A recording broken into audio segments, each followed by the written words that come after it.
Welcome to my YouTube channel. I hope आप लोग अच्छे होंगे, बेटर होंगे।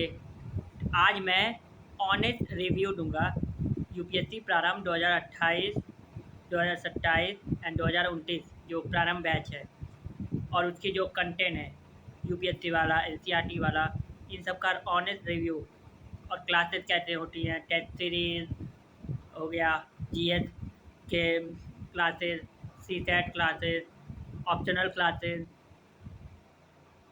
और टेस्ट सीरीज, वीकली टेस्ट। तो ये सब कुछ आज मैं बताऊंगा।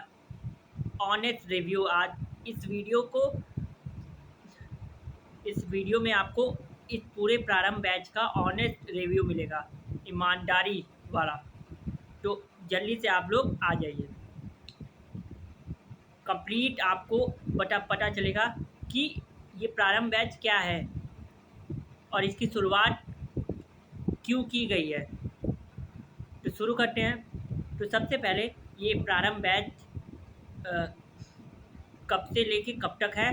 तो ये पूरा, अगर हम 2028 की बात करें तो ये 3 साल का है और अभी रिसेंटली प्रारंभ 2029 लॉन्च किया गया है जो 2029 तक के एस्पिरेंट के लिए है, यूपीएससी एस्पिरेंट जो 29 में अपना अटेम्प्ट देंगे।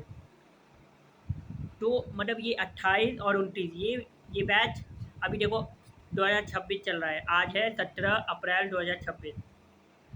तो कितना 28 वालों के लिए भी अभी 26, 27, 28 टाइम है, लेकिन जो 27 वाले हैं प्रारंभ 27 2027 उनके लिए टाइम नहीं है। उनको तैयारी शुरू करनी है।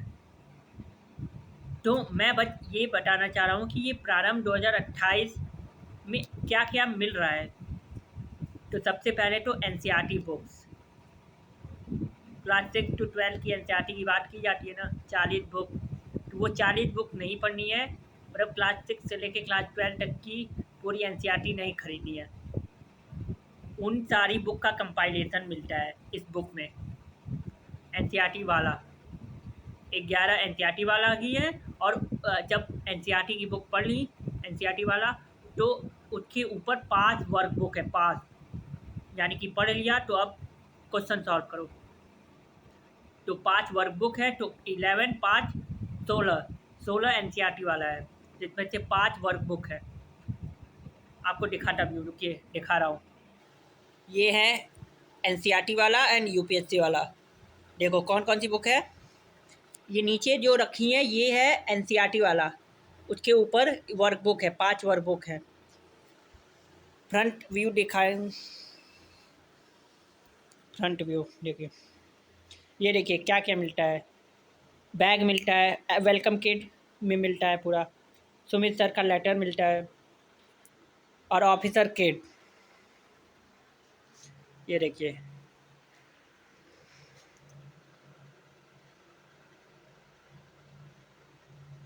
You are not preparing an exam, you are preparing to wear pride on your पानी हटाओ,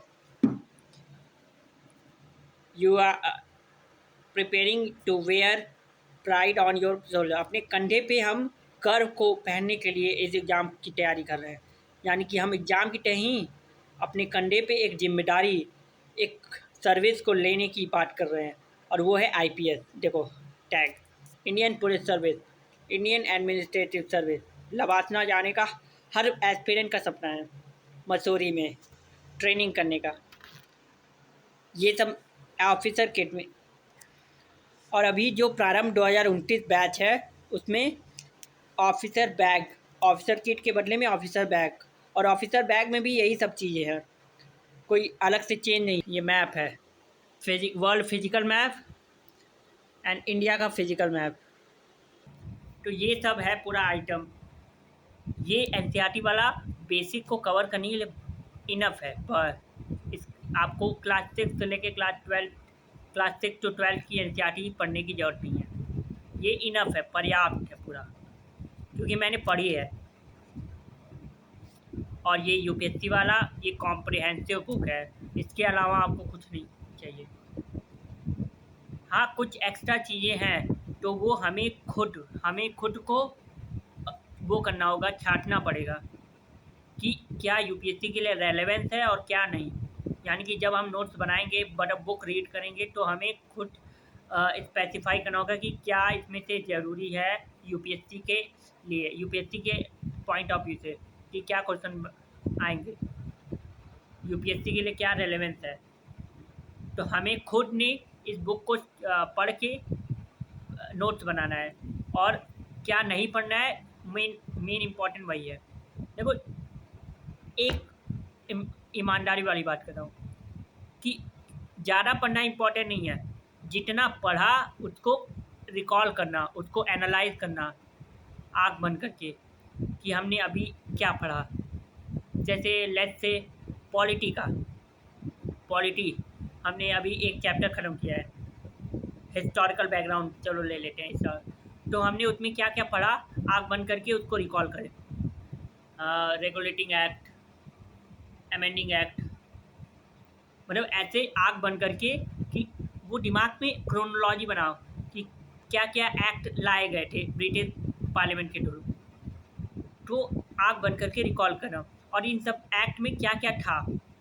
और जब रिकॉल कर रहे हो तो ये नोट्स बंद कर दो, नोट्स और ये यूपीएससी वाला की सारी चीज़ें बंद करके कॉपी लो, पेन लो, और आँख खोल के, आँख बंद करके तो लिख नहीं पाएंगे, बस आंखें खोलना है, और आंखें खोल के अभी हमने क्या रिवाइज किया, मतलब पढ़ा।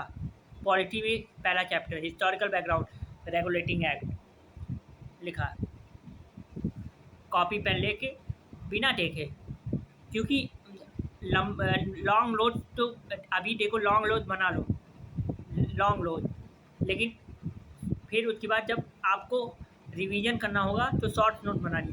तो जब लॉन्ग नोट्स को जब पढ़ लोगे तो फिर जब आँख बंद करके एनालाइज करोगे तो उसको बिना देखे एक क्रिस्प में, मतलब सब कुछ जो लंबे लंबे आंसर वो है, टॉपिक है, डेफिनेशन, उन सबको क्रिस्प करोगे। क्रिस्प यानी कि कंसाइज करेंगे, सिकोड़ेंगे, यानी कि जो चीज़ें 5 शब्दों में कंप्लीट हो रही हैं उनको 2 या 3 शब्दों में ख़त्म करो। जैसे रेगुलेटिंग एक्ट कैसे आया था, this act is initiated to control East India company.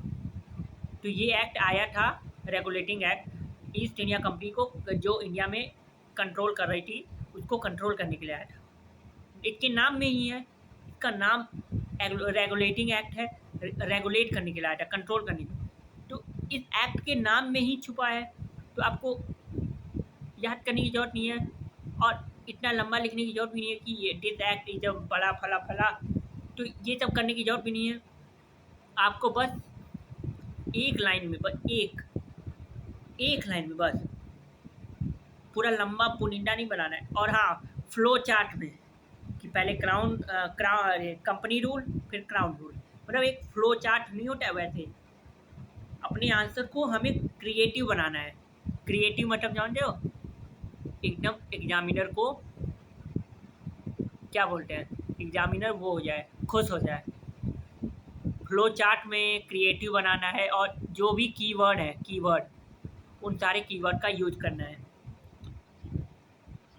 तो ये यूपीएससी वाला और एनसीईआरटी वाला ये इनफ है, ये इनफ है, इसके अलावा कुछ नहीं। हाँ, अगर आपको एडवांस बुक चाहिए, पहले ये पढ़ लीजिए, उसके बाद यूपीएससी और एनसीईआरटी वाला अगर आपने प्रारंभ बैच लिया है 28 का या 27 का 29 का जो भी लिया है, मैंने तो 28 लिया है, 2028 का मैंने लिया है, तो पहले ये यूपीएससी वाला एनसीईआरटी वाला पढ़ लीजिए।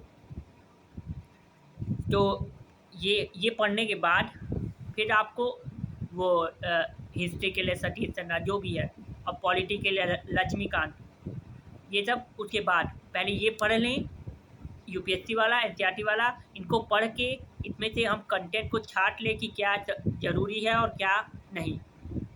उसके बाद हम एडवांस बुक पे जाएं, यानी कि लक्ष्मीकांत हो गया वगैरह वगैरह। ठीक है, तो ये है आज का honest review. I hope so आपको अच्छा लगा। तो ये प्रारंभ बैच कॉलेज के बच्चों के लिए बहुत परफेक्ट है, जो अभी 12th पास करके ग्रेजुएशन में आए हैं, फर्स्ट ईयर हो या सेकेंड ईयर, जो भी बच्चे हैं 28 में जो करना चाहें, जो 27 में अपना अटैम्प्ट देना चाहें, 29 में देना चाहें, 29 वालों के लिए भी है।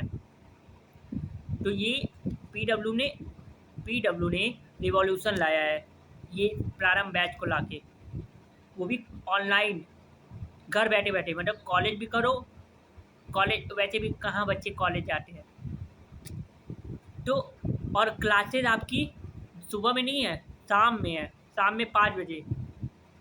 मैं बताऊँ, 5 बजे से लेके 9 बजे तक मेरी क्लासेज चलती है, 5 से 1.5 घंटे की, कभी 2 घंटे की हो जाती है कभी कभी। तो 5 से लेके कम से कम 6:45 पे एक क्लास ख़त्म होती है, मतलब इस समय पॉलिटी और साइंस एंड टेक्नोलॉजी की क्लास चल रही है। तो आरिफ सर और शिवम सर, आप लोग तो जानते होंगे। तो पॉलिटी में आदित्य सर ने अब तक पूरा प्रियम्बल तक खत्म कर दिया है, और यूनियन एंड इस टेरिटरी चल रहा है। वो बीच में थोड़ा प्रॉब्लम हो गई थी, कुछ बच्चों ने सर को परेशान कर दिया और सर भी कुछ समय चले गए थे, इसीलिए अभी कल जाके तो क्लास लिए पॉलिटी, इसीलिए अभी यूनियन एंड इस टेरिटरी चल रहा है। लेकिन आदित्य सर बहुत अच्छा पढ़ाते हैं, उनके पढ़ाने का स्टाइल मुझे पसंद है, और जब भी मैं पॉलिटी पढ़ाऊँगा मैं वैसे ही पढ़ाऊँगा, एकदम यूनिक है उनका स्टाइल।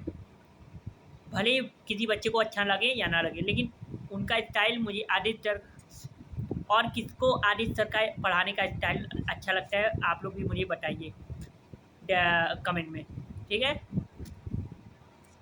तो आई होप सो आपको ये वीडियो अच्छी लगी, और ये प्रारंभ बैच बहुत अच्छा है। क्लासेस आपकी कॉलेज के वक्त में नहीं है, कॉलेज के बाद है, मतलब 5 बजे से है।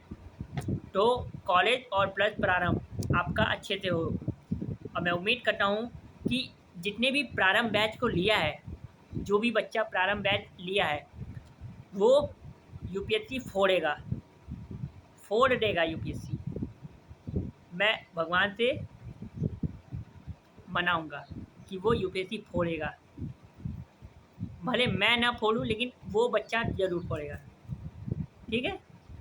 तो इसी के साथ इस वीडियो को मैं ख़त्म करता हूँ, फिर मिलेंगे एक नई वीडियो के साथ और एक नए टॉपिक के साथ। और अभी मुझे पॉलिटी का भी ये अपने ख़त्म करना है। मैंने मेकिंग ऑफ द कॉन्स्टिट्यूशन बना दिया है, आगे जब कंटेंट बना लूँगा तब मैं लाऊंगा उस चीज़ को। देखिए, एक बच्चे ने कहा था कि आप बोर्ड पे पढ़ाएंगे तो सही रहेगा, लेकिन भाई बोर्ड पे पढ़ाने के लिए पैसे चाहिए, और उसी की प्रॉब्लम है, इसीलिए मैं ऐसे बोर्ड पे नहीं पढ़ा पा रहा हूँ, क्योंकि बोर्ड खरीदने के लिए पैसे चाहिए, और उसी की प्रॉब्लम है। इसीलिए मैं ऐसे बोल के समझाता हूँ, एक्सप्रेस करके पढ़ाता हूँ। तो अगर मेरा थोड़ा सा भी आपको समझ में आता है कि मैंने क्या पढ़ाया, ध्यान से अगर कोई मेरी वीडियो देखे ना, जितना भी मैंने अब तक बनाया है, अच्छा लगेगा।